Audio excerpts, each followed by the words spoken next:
I froze with my wrist still raised. For a brief moment, I found it hard to focus on the dial of my watch. "Hemingway?" I said. "Yes," said the old man. His head kept bobbing up and down long after the single syllable was uttered. "How?" I said. "Gunshot," said the bellman, "in the head, by his own hand." Of course, I thought. I said, "When?" "2 days ago," said the old man. He sighed heavily. I could smell the rum.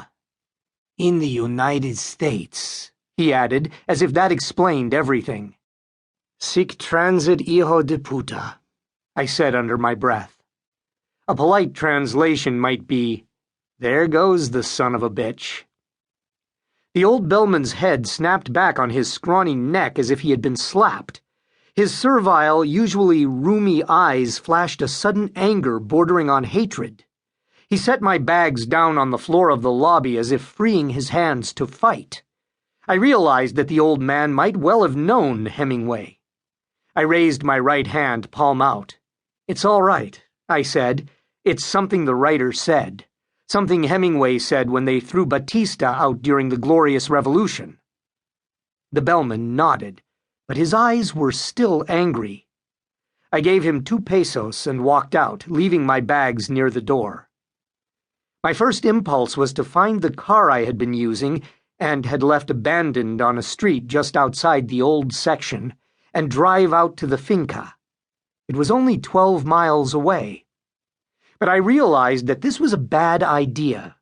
I had to get to the airport and get out of this country as soon as I could, not go wandering around like some goddamned tourist. Besides, the farm had been confiscated by the revolutionary government.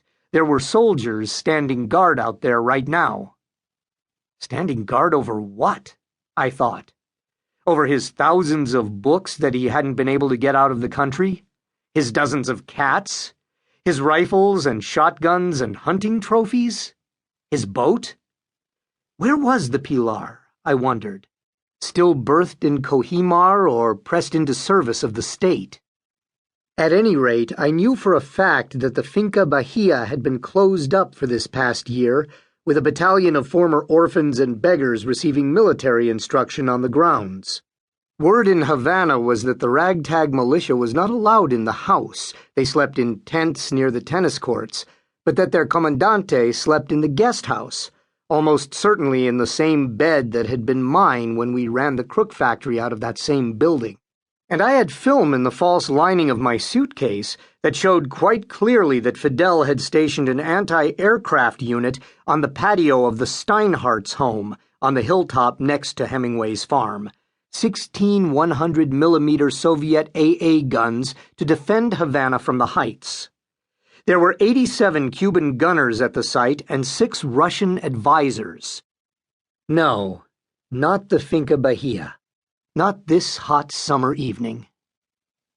I walked the 11 blocks down Obispo Street to the Floridita. Already, just a year and a half after the revolution, the streets seemed empty compared with the traffic I remembered here during the early 40s. 4 Russian army officers came out of a bar across the way, obviously drunk and singing very loudly. The Cubans on Obispo, the young men in white shirts, the pretty girls in short skirts, all looked away as if the Russians were urinating in public. None of the whores approached them. The Floridita had also become property of the state, I knew, but it was open this Tuesday evening. I had heard that the bar had been air-conditioned in the 50s, but either my informant had been misinformed or the cost of cooling the place had become prohibitive after the revolution. For this evening, the shutters were all up and the bar was open to the sidewalks, just as it had been when Hemingway and I drank there. I did not go in, of course. I pulled my fedora lower and looked away for the most part, glancing in just once when I was sure my face was in shadow. Hemingway's favorite bar stool, the one on the far left next to the wall, was empty. This was not a surprise. The bar's current owner, the state, had ordered that no one could sit there. A goddamned shrine.